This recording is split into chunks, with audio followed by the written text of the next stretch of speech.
Welcome to Shukla study point. आप सभी का स्वागत है आपके अपने YouTube channel Shukla study point में। मैं शिवम शुक्ला आप सभी दोस्तों का हार्दिक स्वागत करता हूं।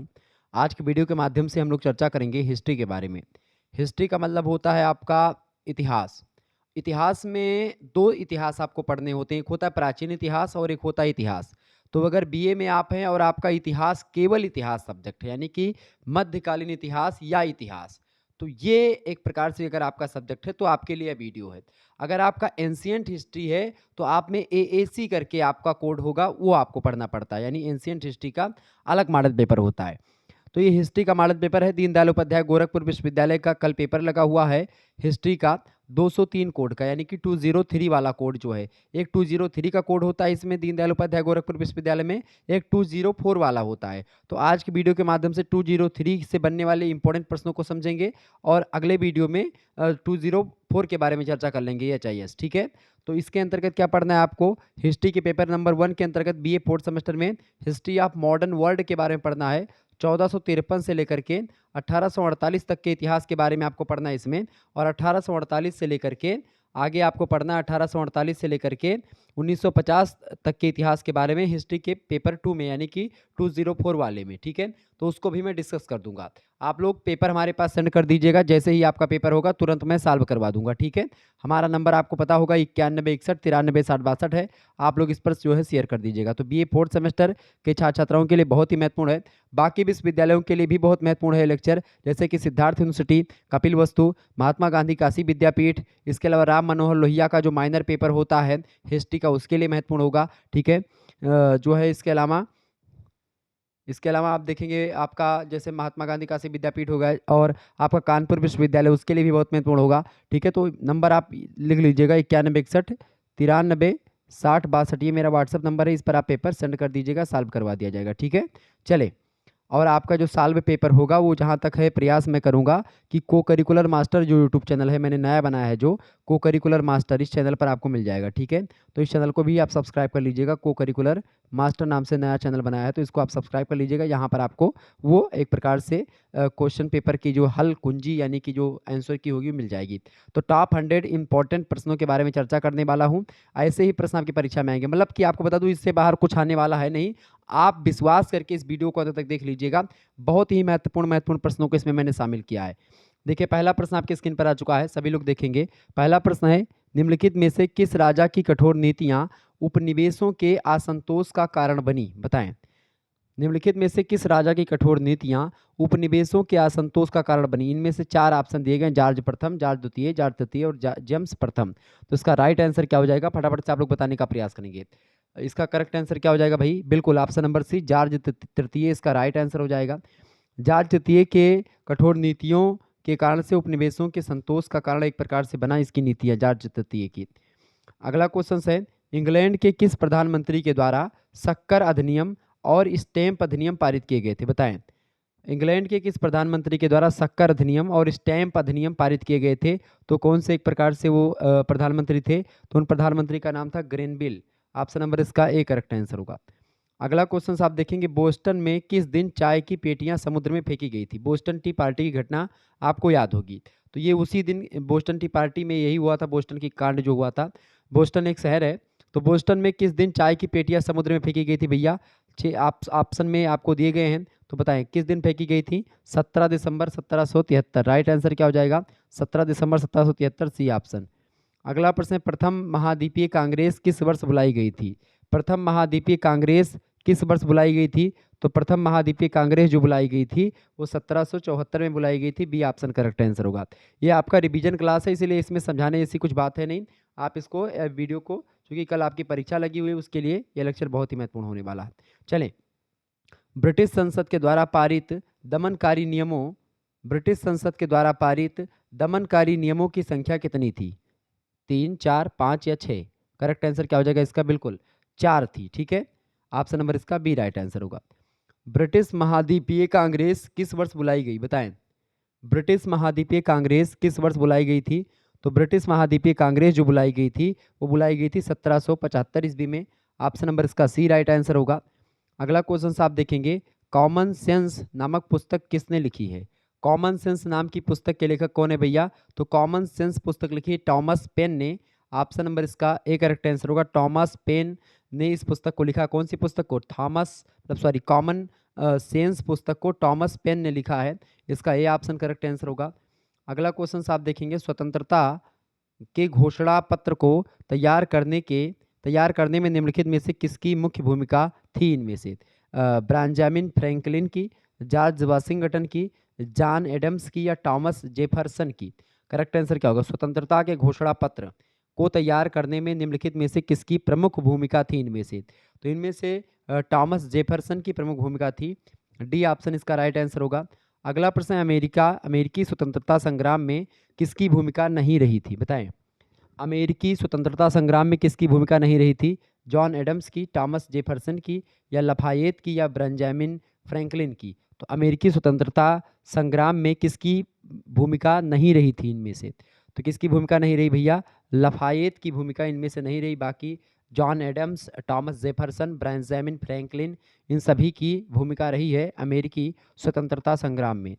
नेक्स्ट क्वेश्चन है, अमेरिका को स्वतंत्रता की किस तिथि को प्राप्त हुई थी?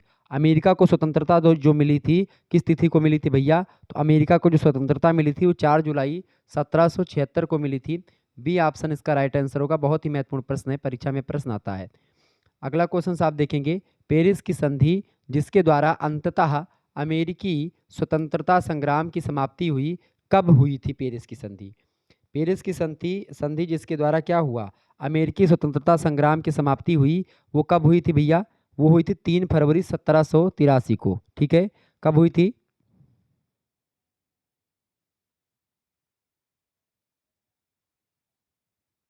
सत्रह सौ तिरासी, 3 फरवरी 1783 ऑप्शन नंबर इसका बी करेक्ट आंसर होगा। अगला प्रश्न, 1781 में यॉर्क टाउन में किसने समर्पण किया था? 1781 में यॉर्क टाउन में किसने समर्पण किया था भाई? फटाफट से आप लोग बताने का प्रयास करेंगे। तो इसका करेक्ट आंसर क्या हो जाएगा? किसने समर्पण किया था? लॉर्ड कॉर्नवालिस ने। ऑप्शन नंबर इसका डी करेक्ट आंसर होगा। आगे देखते हैं, अगला क्वेश्चन आपकी स्क्रीन पर आ चुका है। फटाफट से आप लोग देखने का प्रयास करेंगे। लूथर ने किस गिरजाघर पर धर्म सुधार की बातें चिपकाई थी? बताएं। लूथर, मार्टिन लूथर से आपसे पूछ रहा है।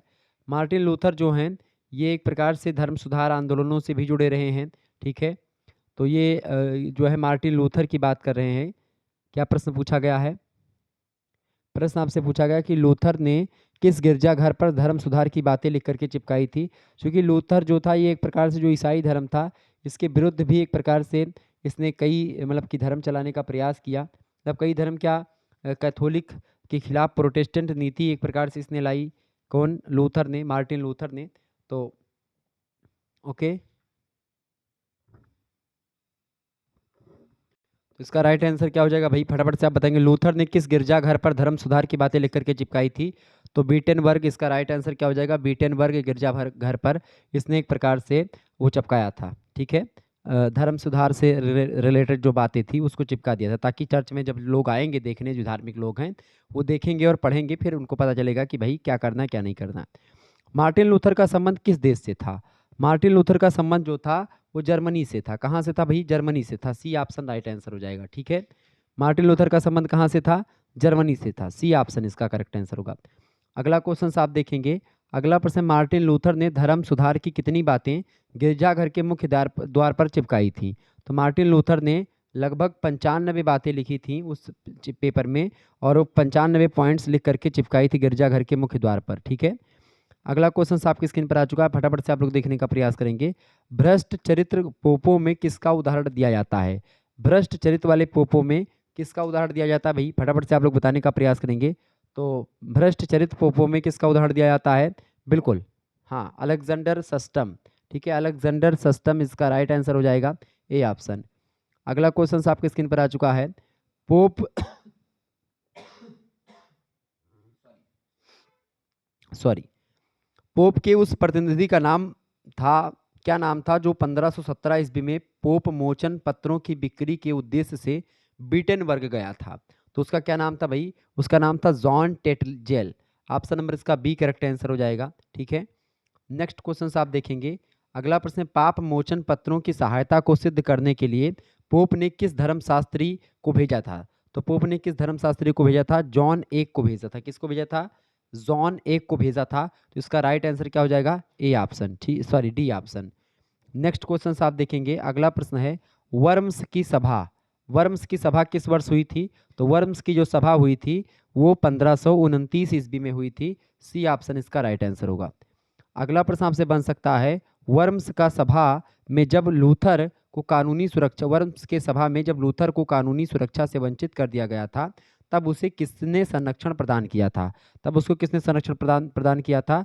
तब उसको जो है फेडरिक ने संरक्षण प्राप्त किया था। उसके द्वारा संरक्षण दिया गया था फेडरिक के द्वारा। ठीक है, तो इसका डी ऑप्शन राइट आंसर हो जाएगा। अगला क्वेश्चन है, ट्रेंट की सभा किस वर्ष हुई थी? बताएं। ट्रेंट की सभा जो हुई थी वो हुई थी 1545 में। ऑप्शन नंबर इसका सी राइट आंसर होगा। अगला प्रश्न है, ऑक्सबर्ग की संधि जो हुई थी किस वर्ष हुई थी? ऑक्सबर्ग की संधि हुई थी भैया कब? 1555 ईस्वी में। डी ऑप्शन इसका राइट आंसर हो जाएगा। लूथर की मृत्यु किस वर्ष हुई थी? लूथर की मृत्यु 1546 में हुई थी। ये बात आप ध्यान रखेंगे। ठीक है, तो ये प्रश्न आपकी परीक्षा की दृष्टि से बहुत ही ज़्यादा महत्वपूर्ण थे। अच्छा, ये बताएं, मूर्खता की प्रशंसा द प्राइज ऑफ फॉली नामक पुस्तक के लेखक कौन है? तो द प्राइज ऑफ फॉली पुस्तक को लिखा है एरेस्मस ने। ठीक है, ये बात ध्यान रखेंगे, परीक्षा की दृष्टि से इंपॉर्टेंट पुस्तक था, तो मैंने सोचा बिल्कुल आपको बता दिया जाए। ओके, मार्टिन लूथर की भी कई पुस्तकें, जैसे कि ये मार्टिन लूथर की एक पुस्तक है an address to the nobility of the German nation. एक पुस्तक है on the liberty of the Christian man. एक पुस्तक इसकी है on the Babylonian capability of church. इसके अलावा और भी पुस्तकें इसने लिखी है।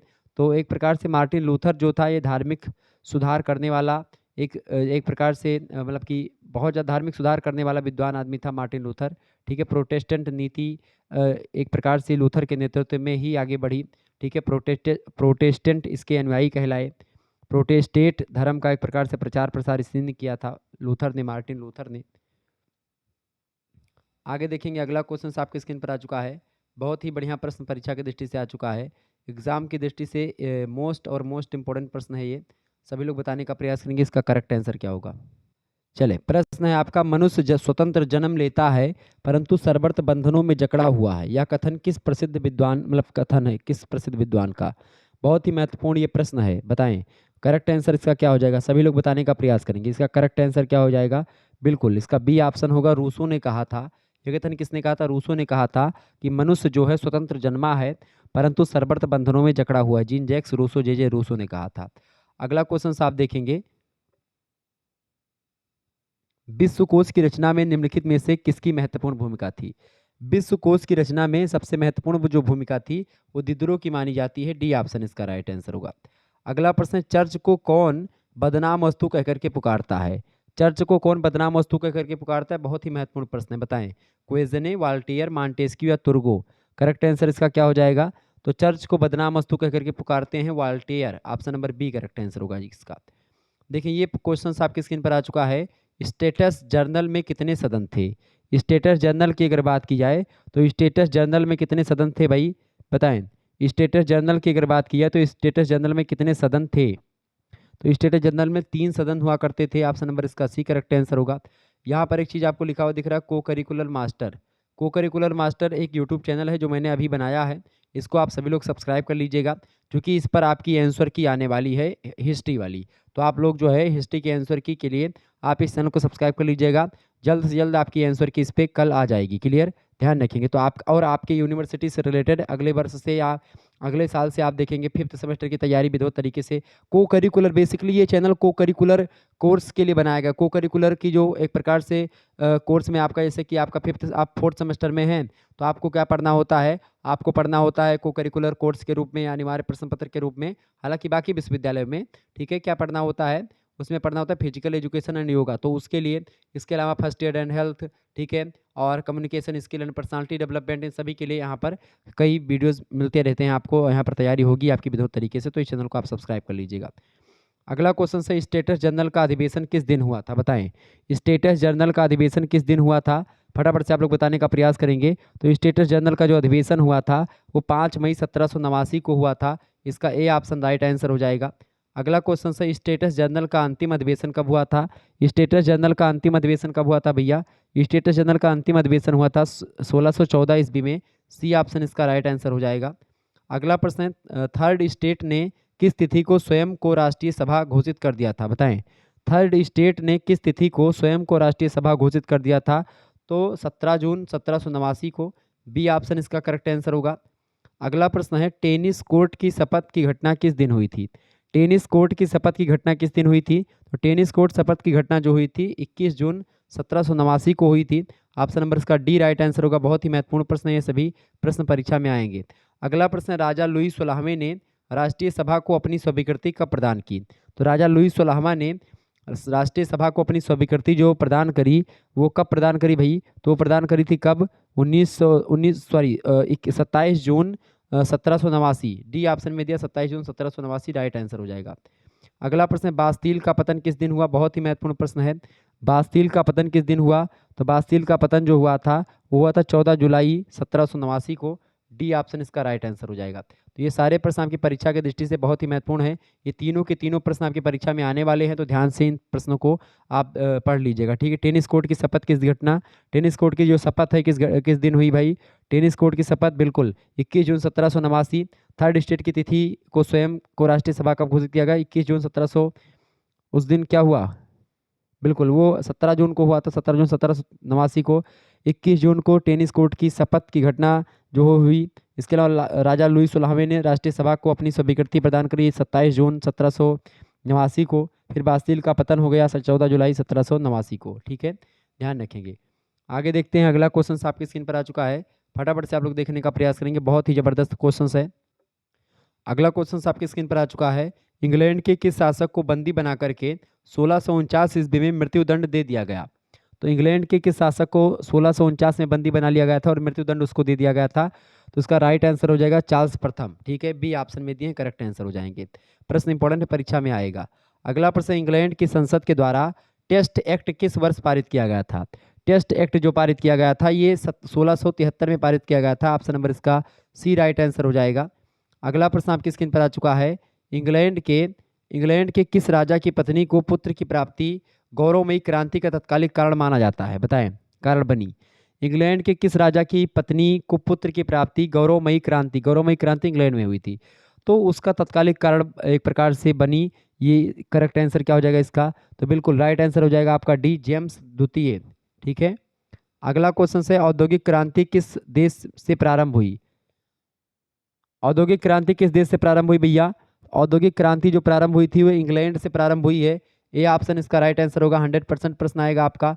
अगला प्रश्न ये भी आने वाला है, इंग्लैंड में खेती का मसीहा, नई खेती का मसीहा किसे कहा जाता है? नई खेती का मसीहा किसे कहा जाता है इंग्लैंड में भाई?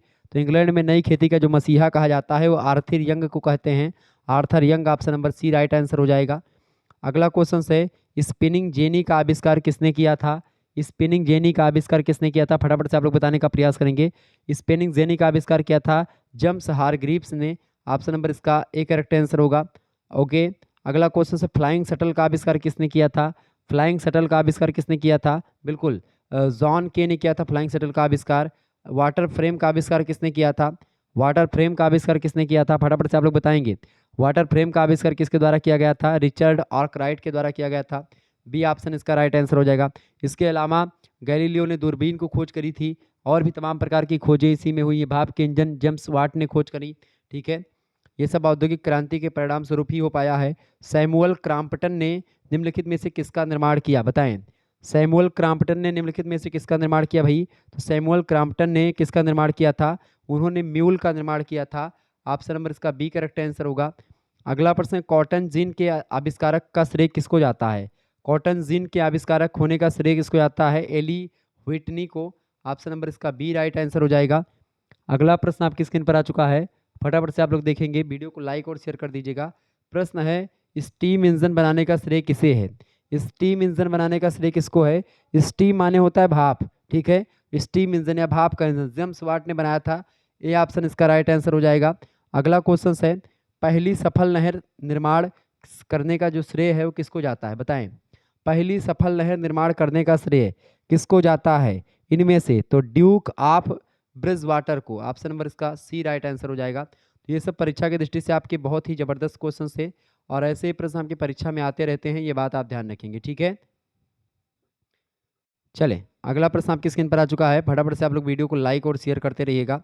ऐसे ही क्वेश्चंस आपकी स्क्रीन पर आएंगे, मतलब परीक्षा में आएंगे आपके। चले, वियना की संधि किस वर्ष हुई थी? बताएं, वियना की संधि किस वर्ष हुई थी भैया? तो वियना की संधि हुई थी 1815 ईस्वी में। ऑप्शन नंबर इसका सी राइट आंसर हो जाएगा। अगला प्रश्न, बिस्मार्क किस वर्ष फ्रांस के मंत्रिमंडल का अध्यक्ष बनता है? तो बिस्मार्क किस वर्ष जो है जर्मनी का एकीकरण करने में बिस्मार्क की बड़ी भूमिका रही है। तो बिस्मार्क किस वर्ष फ्रांस के मंत्रिमंडल का अध्यक्ष बनता है? तो कब बनता है भैया? 1862 में बनता है। बी ऑप्शन राइट आंसर हो जाएगा इसका। अगला क्वेश्चन आप देखेंगे, प्रश्न बढ़िया है परीक्षा की दृष्टि से। जर्मनी के एकीकरण के लिए बिस्मार्क ने निम्नलिखित में से किस देश के साथ युद्ध नहीं किया था? बताएं। जर्मनी के एकीकरण के लिए बिस्मार्क ने निम्नलिखित में से किस देश के साथ युद्ध नहीं किया था? तो किसके देश के साथ नहीं किया था? इंग्लैंड के साथ नहीं किया था। ये ऑप्शन इसका राइट आंसर होगा। अगला क्वेश्चन आप देखेंगे, लंदन की संधि किस वर्ष हुई थी? लंदन की संधि किस वर्ष हुई थी भैया? तो लंदन की संधि जो हुई थी वो 1852 को हुई थी। ऑप्शन नंबर इसका बी करेक्ट आंसर होगा। अगला प्रश्न आपकी स्क्रीन पर आ चुका है, बिस्मार्क ने गैस्टीन का समझौता किस देश के साथ किया था? बिस्मार्क ने गैस्टीन का जो समझौता किया था वो ऑस्ट्रिया के साथ किया था। ऑप्शन नंबर इसका डी राइट आंसर होगा। अगला प्रश्न, किस देश को परास्त करने के बाद जर्मनी का एकीकरण पूरा हुआ था? तो किस देश को परास्त करने के बाद में जर्मनी का एकीकरण पूरा माना गया? फ्रांस को। ठीक है, फ्रांस को परास्त करने के बाद में जर्मनी का एकीकरण पूरा माना गया। अगला प्रश्न, फ्रांस को परास्त करने के बाद में बिस्मार्क ने उसके साथ कौन सी संधि करी थी? तो उसने कौन सी संधि करी थी?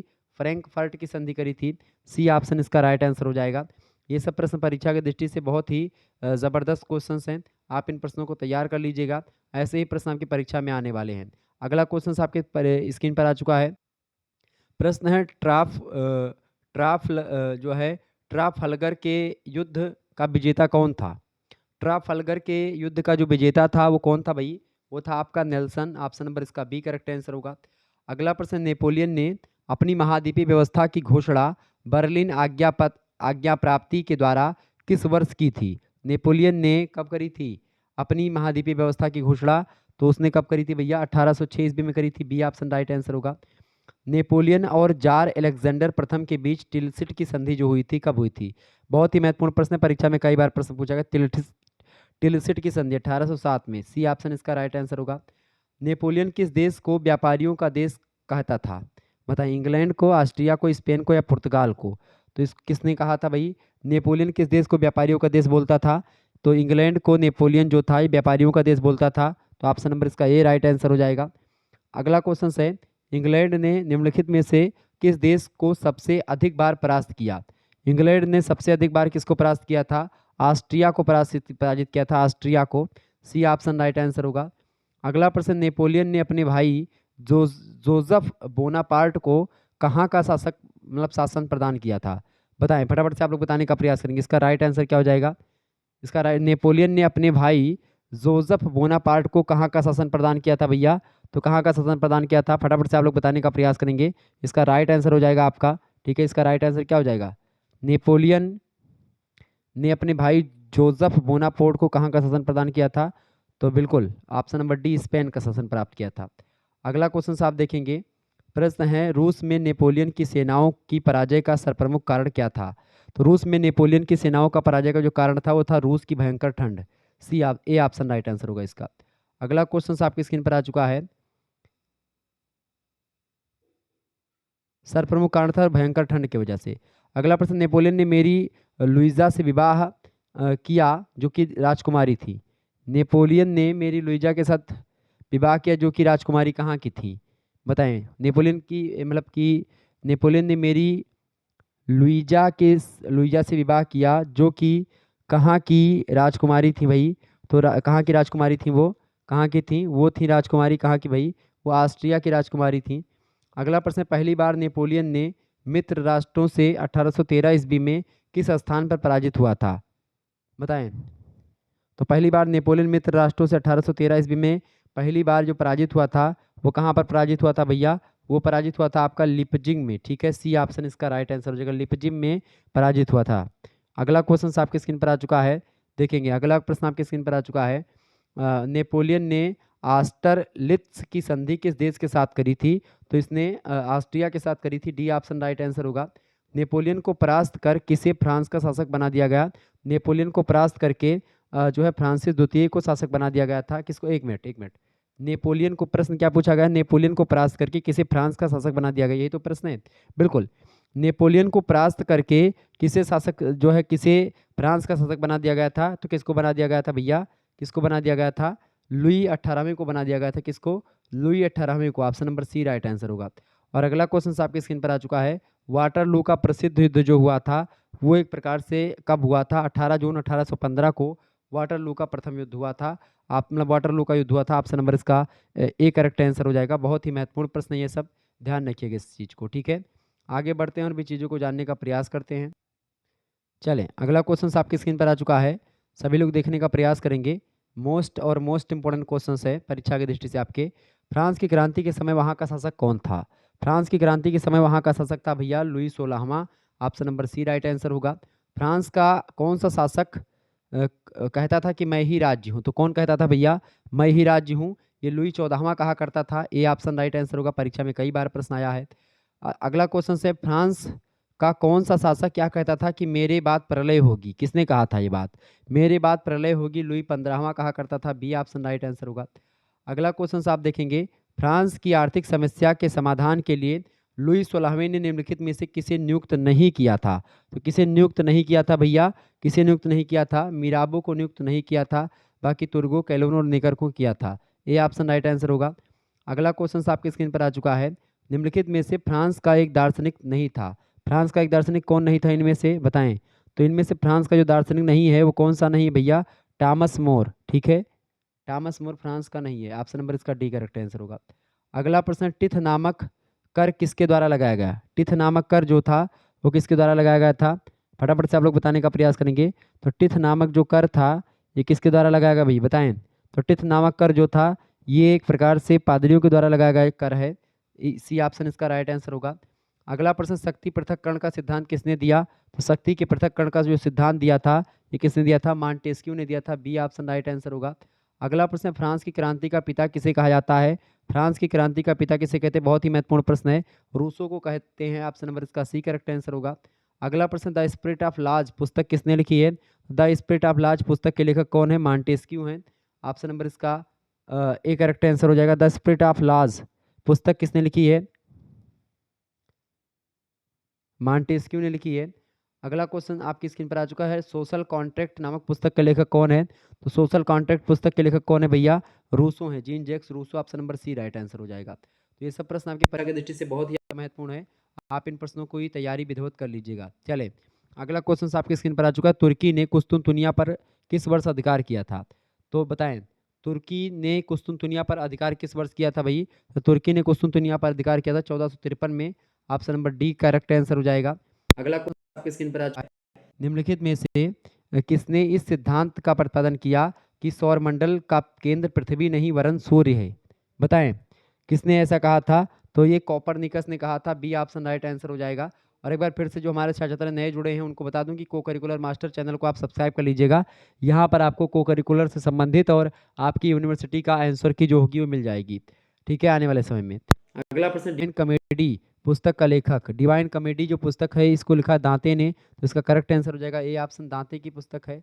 अगला प्रश्न, मैकियावेली की प्रसिद्ध पुस्तक का क्या नाम है? मैकियावेली की प्रसिद्ध पुस्तक जो है वो कौन सी भाई?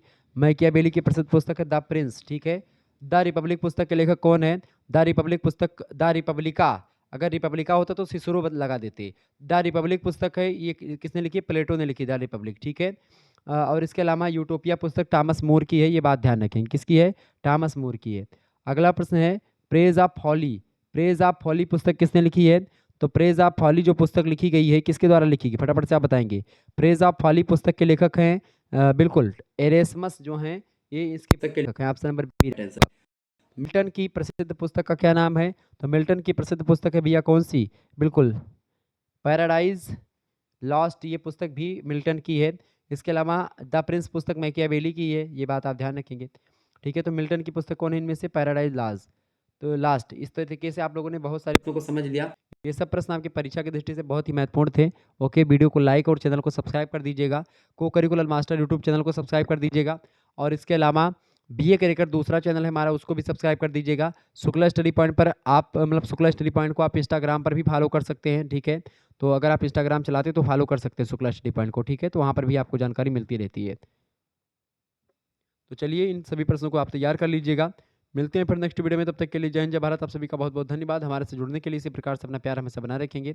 बहुत ही महत्वपूर्ण क्वेश्चन थे जो मैंने आपको बता दिए, ठीक है। अच्छा बताएं, द लास्ट जजमेंट पुस्तक के लेखक कौन है? द लास्ट जजमेंट किसके द्वारा निर्मित एक चित्र भी है और एक पुस्तक भी है, तो किसने लिखी है इसको? माइकल एंजेलो का एक प्रकार से ये चित्र है और माइकल एंजेलो के द्वारा लिखित अगर लिखा भी पूछा है तो वही लेंगे, ठीक है। माइकल एंजेलो चित्रकार हैं ये, पुनर्जागरण से संबंधित। क्लियर? तो मिलते हैं फिर नेक्स्ट वीडियो में, तब तक के लिए जय हिंद जय भारत। आप सभी का बहुत बहुत धन्यवाद हमारे से जुड़ने के लिए।